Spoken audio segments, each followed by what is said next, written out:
आज या ठिकाणी वागदरी या गावामध्ये मागच्या पंचवार्षिक योजनेमध्ये आपल्या तालुक्याचे विद्यमान आमदार सन्माननीय संजयजी बनसोडे साहेब यांच्या माध्यमातून या घाटाखालील सुमटाण, आपलं चांदेगाव, लिमगाव, वागदरी, कासराळ या सर्व गावामध्ये माझ्या मते जवळजवळ 10 बंधारे मंजूर झालेले आहेत.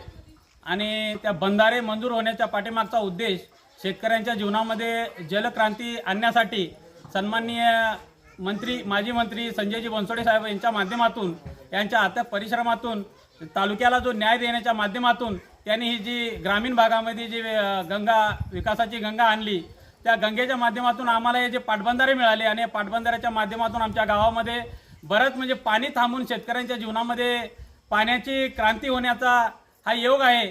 आणि पाणी आहे तर सर्व काही आहे. आमची जमीन सर्व कोरडवाहू आहे. आम्ही सर्व माळरान परिसरातले आमचे सर्व गावं आहेत.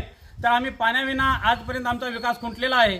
आणि पहिल्यांदाच बनसोडे साहेबांच्या माध्यमातून खरोखर उदगीर तालुक्याचा विकास त्यांच्या माध्यमातून आजपर्यंतच्या कुठल्या आमदारांनी केला नाही एवढा विकास सन्माननीय बनसोडे साहेबांनी केलेला आहे.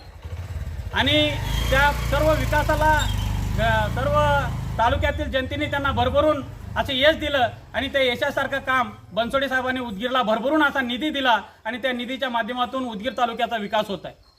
विकास होत असताना ग्रामीण भागातील काही लोकांचे अडीअडचणी असतात, प्रश्न असतात, ज्या लोकांना कुठल्या गोष्टी काही समजत नाहीत किंवा त्याचा फायदा काय, तोटा काय, या गोष्टी त्यांना माहिती राहत नाही. आणि त्यांची कोणीतरी काहीतरी दिशाभूल करतं. आणि बाबा हे दिशाभूल करत असताना इथं पाणी थांबलं, पाटबंधारा झाला, तुझ्या शेतात पाणी घुसल, ह्या सर्व भ्रामक गोष्टी त्यांच्या डोक्यात भरून त्यांना कुठेतरी विरोध करण्यास प्रवृत्त करण्याचं काम काही लोकांकडून करतात.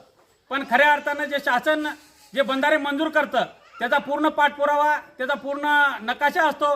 त्याची जागा किती अक्वायर करायची, दोन्ही बाजूनं त्याला बंधारा टाकायचा किंवा नाही, ह्या सगळं दोन्ही बाजूनं बंधारा टाकल्याशिवाय हे म्हणजे त्याची तटभिंत टाकल्याशिवाय तर बंधारा होणार नाही. हे आपल्याला माहिती आहे, सगळ्यांना माहिती आहे. असं नाही की बाबा माझ्या एकाच्या बाजूनं एक तटबंध होईल, एकाच्या बाजूनं होणार नाही, एकाच्या शेतात पाणी घुसल, असं शासन तर कोणाचं वाटोळ करणार नाही. जर कोणाची काही याच्याबद्दल शंका असेल तुम्ही सरकारला त्याची चौकशी करू शकता. मान्य तहसीलदार साहेबांना त्यांच्याकडे जाऊन चौकशी करू शकता. तुमच्या अडीअडचणी त्यांच्यासमोर मांडू शकता. कुणाचाही अर्थार्थी कोणाचा नुकसान करण्याचा हा उद्देश कुणाचाच नसतो.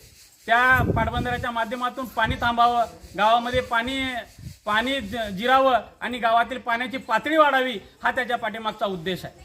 आणि याच्यामध्ये कुठेही तक्रार करून आपल्या गावात आलेला विकास निधी परत पाठवण्याचं काम करू नये. आणि आपल्या गावचा जर विकास होत असेल तर ते काम खुंटवण्याचं काम कोणी करू नये. आणि जर वैयक्तिक कोणाचं नुकसान इथं होणारच नाही अशी आम्ही सर्व गाववाल्याकडून त्याची काळजी घेऊ. आणि त्या काम जे आहे ते करणाऱ्या त्यांना आम्ही सांगू की बाबा तुझ्या नकाशामध्ये आणि तुझ्या ह्याच्यामध्ये जे काही तुझ्या नियमाप्रमाणे आहे ते आम्हाला दाखव.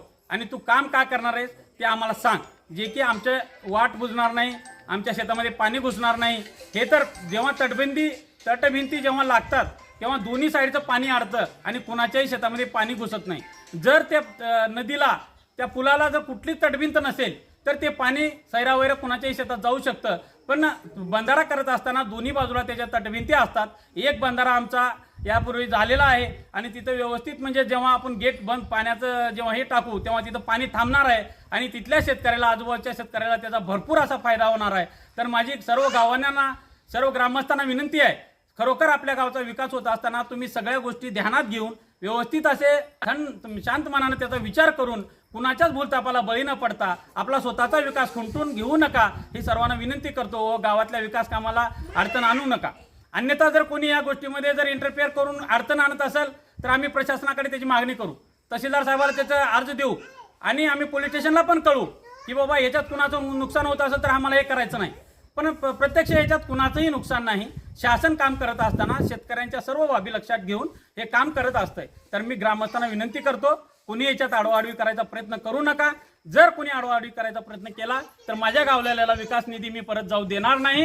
आणि गावातल्या सामान्य जनतेचं मी कुणाचं नुकसान होऊ देणार नाही. हे गावातला सामान्य नागरिक म्हणून मला ज्या गोष्टी कळतात मी प्रशासनापुढे मांडण्याचा प्रयत्न करतो. आज या पाटबंधाऱ्याला लागून दलित वस्ती आहे.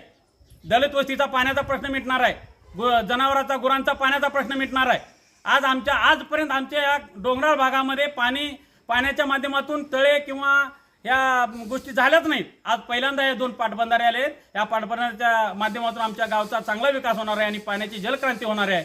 तर मी सर्वांना ग्रामस्थांना हात जोडून विनंती करतो की कोणी याच्यामध्ये हस्तक्षेप करून आपलं नुकसान करून घेऊ नये, अन्यथा आम्हाला शासनाचा आधार घेऊन आम्हाला ते काम पूर्ण करावं लागेल. आम्ही आमचा विकास निधी परत जाऊ देणार नाही आणि आमचा कुणाचंच नुकसान करायचा आमचा उद्देश नाही. कुणाच्याही भूलथापाला बळी पडू नका. सुशिक्षित शहाणे म्हणणारे लोक त्या गोष्टीला विरोध करतात आणि जे गावचं प्रतिनिधित्व करतात तेच लोक या ठिकाणी विरोध करतात. ह्या गोष्टीचं मला खूप वाईट वाटतंय. तर मी ग्रामस्थांना विनंती करतो की हे काम सुरळीत पार पाडून घ्यावं.